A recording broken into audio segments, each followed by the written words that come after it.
Arsenal, Newcastle, Man United, it's a tricky start to the season. Chelsea and Aston Villa, it's looking better for you guys. In today's video, we're going to be looking at the fixture difficulty rater as we open the Premier League season in the next couple of months. We'll look at some predicted prices. We'll put together a first draft and we'll ask the big question, is it going to be Salah or Haaland? That will continue all pre-season, I have no doubt. Guys, I hope you're enjoying the summer. Welcome back to another video. Without further ado, let's check out that fixture difficulty rating. The fixtures have dropped. It's Sunderland top of the ticker, but also great fixtures for Brentford. We don't know who's going to be in charge there, but Villa, Forest and Chelsea, three really good teams last season in the Premier League, all finishing in the top 8 with good fixtures to kick off the season. We are going to have Villa, Forest and Chelsea players in our game week 1 draft, I have no doubt.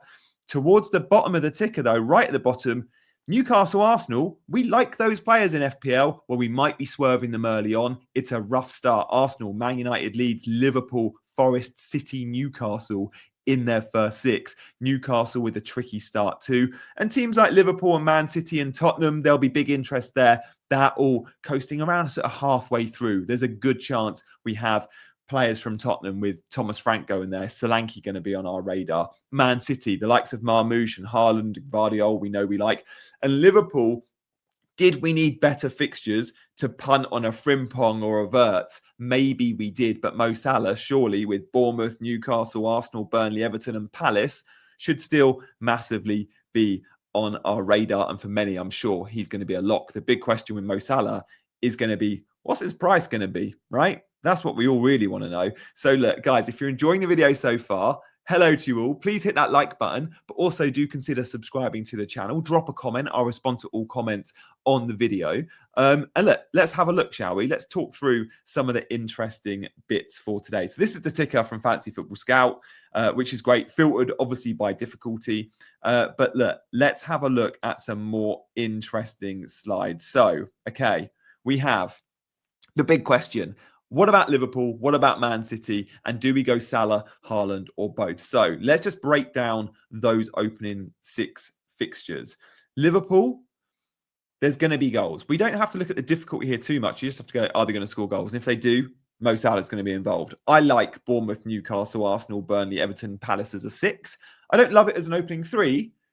And by the way, the Premier League kicks off on Friday night, Sky game, Bournemouth under the lights at Anfield. I see goals in that one. Newcastle and Arsenal will be tough, but then big scores against Burnley, Everton and Palace are always possible for a Mo Salah. Man City, on the other hand, well, they play Wolves away. That's all right. Spurs at home. That's all right. Brighton away. Yeah, okay, bit tough. United at home, you never know in the derby. Arsenal away, tough one.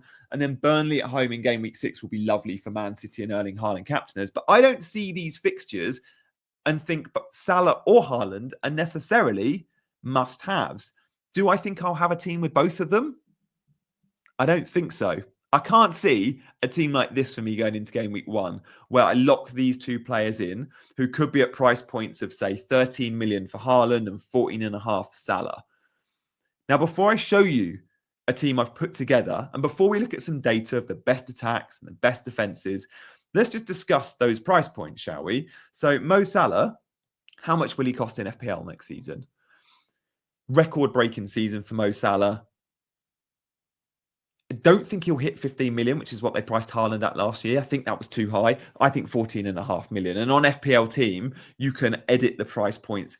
There's predictions on there from FPL Team, but you can also edit the price points. So do check this out. It's a brilliant resource for FPL pre-season. So I put Salah in at 14.5. I think they gave him a 14. I think it's a bit higher.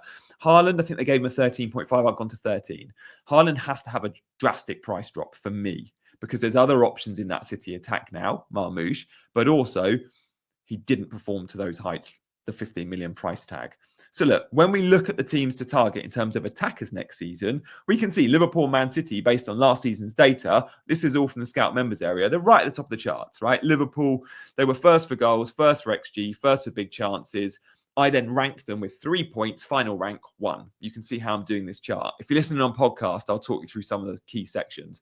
Man City ranked second, third for XG, third for big chances, second for goals. They had 8 points. They ranked second overall, right? You can see my ranking here. I took 3 attacking metrics, goals, XG, big chances, and I've ranked all the best attacking teams on those metrics. So Chelsea were 7th for goals, but were really high for big chances and XG. Chelsea were 2nd for XG. Chelsea were 2nd for big chances. Chelsea, for me, were the 2nd or 3rd best attack in the league last season. And Cole Palmer, given the fixtures, has to be in this team. Now, we looked at Chelsea's opening fixtures, didn't we? They're pretty useful. They're right at the top of the ticker. Now, Chelsea, just to reiterate, they start the season at Crystal Palace, but then it's West Ham, Fulham, Brentford, Man United, Brighton. It's a really good first 6. It might not be a 6 where you see Sunderland and newly promoted teams with big ceiling, but all 6 are good. So if you're looking for a set and forget option that will be in your team for all 6, like a Cole Palmer, even a Levi Colwill, cheap defender, I like Chelsea as an option. We'll go through this data way more in pre-season, right? The best attacking teams. But this is a really good snapshot. Don't sleep on Newcastle. Brentford is interesting because a new manager, but Brighton, Villa, Bournemouth were really good attacks last season too, okay? So the big question for many will be, is it Salah? Is it Haaland? Well, let's address that later as we put together my team. Stay tuned for that. But I'm just going to ask, guys, for 1 minute of your time, because we need to talk about male grooming. Guys, I've been using the Manscaped shaver for some time. I've noticed, you can see on that zoomed in image, I'm getting some grey hairs in my beard. It's not a good look. I want to keep it short. Comparing the Manscaped beard trimmer to my Babylist beard trimmer that I've had for years, look at the difference. I shaved on that side and on that side. It's just a much closer, smoother shave on Manscaped. Really simple for me. It's quick in time. It's easy to use. It's cost effective. Manscaped for me has been awesome for my male grooming, not just for my face though, guys, because downstairs, they've been pretty useful too. They do this beard and balls bundle, right? 2 different shavers. The balls bundle, the balls, and when I say balls, I mean balls, right? Anywhere on your body, really. But it's smooth, right? You don't have to worry. For me, I'm not the most confident shaving down there. I worry because, you know, it can catch. Well, with the Manscaped shaver that's suitable for balls, the lawnmower, it doesn't catch. It didn't catch for me. It's got a protection guard on. Over smooth skin, no problem at all. Guys, look after down below. Yeah, I think if you've got a girlfriend or a wife or you're single, whatever, there's no excuse to be sloppy down there. And I know I've been in that period in my life.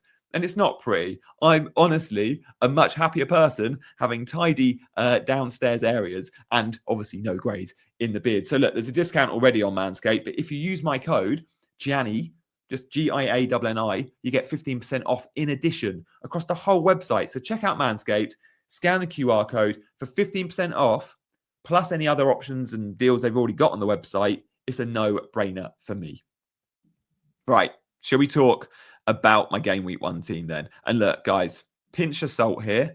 Until the game is out, I'm not taking game week 1 and planning preseason that seriously. I've put together this draft really quickly this morning, just looking at the fixtures, okay?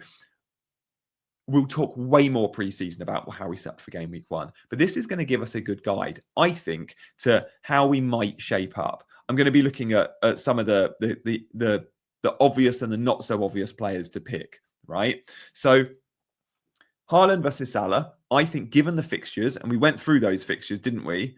I don't think Haaland's needed. I look at Haaland and go, don't think you're needed necessarily if I can have other Man City attacking players. Liverpool with no Salah, I think could be a scary proposition. So guys, that's where I'm at. I think it will be something like a Salah draft. Now, this is what I've put together. Let me know what you think in the comments and let me talk through it in more detail. If you're enjoying the video, guys, do hit that like and subscribe button. So I think let's just go through some defenses, shall we? Let's go through the defense data first. I've showed you a quick glimpse of the team, but let me go through the defenders first.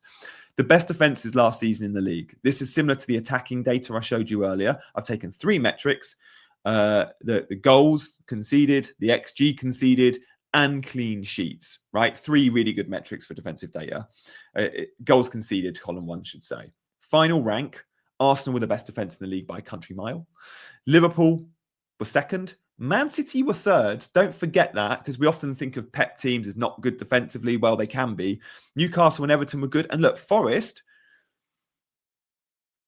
they were like second best for clean sheets. You can see there, 13 clean sheets. But the XG conceded ranked them ninth. Forest overperformed defensively, right? But they're still a very good defense, and I like them under Nuno there, of course. So that's where I'm at with some of the best defending teams. When I look down this list, I go, yeah, I need a defender still from Arsenal, even with tough fixtures. Liverpool, it's tough because I want to go Frimpong, but I need to see him pre-season. And is he going to rotate with Bradley? Man City, I want to cover. Newcastle is such a tough start. Do I go without? But Everton and Chelsea and Forest, 3 good teams there. Good fixtures to open the season for Everton, Chelsea and Forest. I'm going to have defensive cover from those 3 teams. So let's have a look at the first draft I've put together. In goal, Matt Sells. If he comes in at 5 million, and I hope he does, Matt Sells will be a brilliant, brilliant option. He could be 5.5 and we'd be priced out. But Matt Sells at 5, I like as a set and forget instead of rotating goalkeepers. Of course, there could be 2 4.5 options that emerge. At the back, then, I've got Milenkovic. Again, if he's 5 million, we're laughing. He could, of course, be 5.5, and then it's tricky. Lewis Skelly's going to surely move to a defender slot. And if Lewis Skelly's 5 million, we're happy. He could be 5.5. He could be a midfielder, but he's playing left back. FPL have to price him as a defender. Gabriel and Saliba will be 6. So do we go Lewis Skelly? If we save a lot of money, then maybe we do. He is first choice left back. Of course, the fixtures are tough for Arsenal. You can bench him early on. The fixtures aren't bad for City and Gvardiol, whether he's left back, Aït-Nouri's now there, or centre back. Gvardiol's going to be great. And then Mykolenko, good fixtures, bonus points magnet. And Colwill, I think he'll be cheap. And I like the Chelsea fixtures. So Everton and Chelsea defenders and Forest, it's a fixture play. We spoke about them at the top of the show. Good fixtures for Forest, Chelsea, Everton, and Aston Villa, right? I don't have a Villa defender here, but I do have a striker there. But before we talk forwards, let's just talk midfielders. We're going to start with Cole Palmer in this chat, because Cole Palmer was awesome last season. We forget how good he was because the second half of the season was bad. He started the season, guys, in style. He was brilliant. We can't see players like Cole Palmer, because they ended the season badly in terms of FPL points, go they're not good. They are, and he was unlucky because he was still providing loads. Nicholas Jackson and co weren't finishing his chances. When we look at the overall points for midfielders last season, Cole Palmer was third. Brian Mbeumo and Salah had more points than him, but Cole Palmer still hit 200 points, 214, right? That puts Cole Palmer way ahead of any defender in the game, and it even puts him ahead of any forward in the game. Cole Palmer outscored players like Wood and Isak, who we just rave about because they had amazing seasons. Well, Cole Palmer only lost out to 2 players. He was the 3rd best player in FPL last season, and because he wasn't as good as we hoped in the second half of the season, he had a big price. I think he could have a small price reduction, 9.5 million, let's say, could be 10.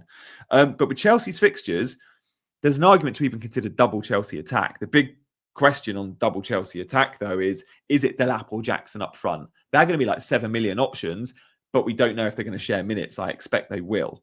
So that's Palmer sorted. I don't think we need to discuss Mo Salah because we discussed him earlier. I still would want him in my team even with tough fixtures. But we do need to discuss Marmoush, because Marmoush should be listed as a midfielder. FPL price players as... if you're a number 9, a central striker, you're a forward. If you're a wide forward or a number 10, you're a midfielder. Mo Salah's always been a midfielder because he's a wide forward. Kevin De Bruyne has always been a number 10. Therefore, he's listed as a midfielder. Well, Marmoush is playing mostly as a wide forward or a number 10, especially when Haaland's in the team. Therefore, I think they need to reclassify him. I think Cunha will be reclassified at Man United. He's not a number 9. So Marmoush could be like 7.5 million, guys. If he is, we know Pep loves him. He gets the minutes under Pep. Whether Haaland's fit or not, Marmoush gets starts. And Pep Roulette hasn't really been a thing with Marmoush. So I like him very much. We'll look pre-season at his minutes. Bowen, maybe this is generous at 7.5 million. Maybe he's more like 8. But Jarrod Bowen has a really good start to the season in terms of fixtures. So when we look at Bowen's fixtures, Sunderland on the opening day, yes, I like that. Okay, Chelsea not the easiest, but then Forest, Tottenham, Palace, Everton. It's a good run for Jarrod Bowen, who again had an unbelievable end to the season. Unlike Palmer, the fourth best midfielder in the game that 193 points, Bowen outscored all forwards other than Wood and Isak. And of course, outscored all defenders and was the fourth best midfielder in the game. Bowen could be a cool pick early on, depending, of course, on price point. And then I've gone for Enzo because of Chelsea's fixtures. Again, if you get 5.5 million for Enzo, you're laughing. He started last year at 4.5. He'll have an increase. He could go to 6. But what we're seeing under Enzo and with Enzo Maresca, his manager, is he's playing him as a very attacking number 8 and he's box crashing. We've even seen in the Club World Cup, game 1, Enzo goal, the lap assist. He loves those late runs, Frank Lampard style, into the box, and Enzo's becoming a goal threat. So that's where I'm at with midfield. Of course, there's other midfielders I like. Brian Burma will be interesting, depending on where he goes. Morgan Rogers, given Aston Villa's great fixtures. Morgan Rogers, you could definitely go. He's going to have a big price rise, though. Will Rogers be 6.5 million? Probably. But you're going to want to cover that Villa attack because Villa's fixtures are so good to start the season. Newcastle, Brentford, Palace, Everton, Sunderland, Fulham, they're a good batch of 6 fixtures. Now, Watkins last year, even though he missed minutes early on because John Duran was getting games and then Rashford was getting games, Ollie Watkins still finishes the 3rd best forward in the game. And we don't know if Rashford will be there. Duran isn't there. I expect he'll be Villa's number 9 next season. And if he is, I want Watkins in this team. So let's say he comes in at 8.5 million with those fixtures. He's in. Solanke's a really interesting one because under Thomas Frank, I expect Spurs to be big chance Spurs. I have always referred to Brentford as big chance Brentford. If they're big chance Spurs, depends if they sign Visser. If Visser goes there, I don't really want Solanke because I'm worried about minutes. But I expect Spurs don't spend 50 million plus on a striker.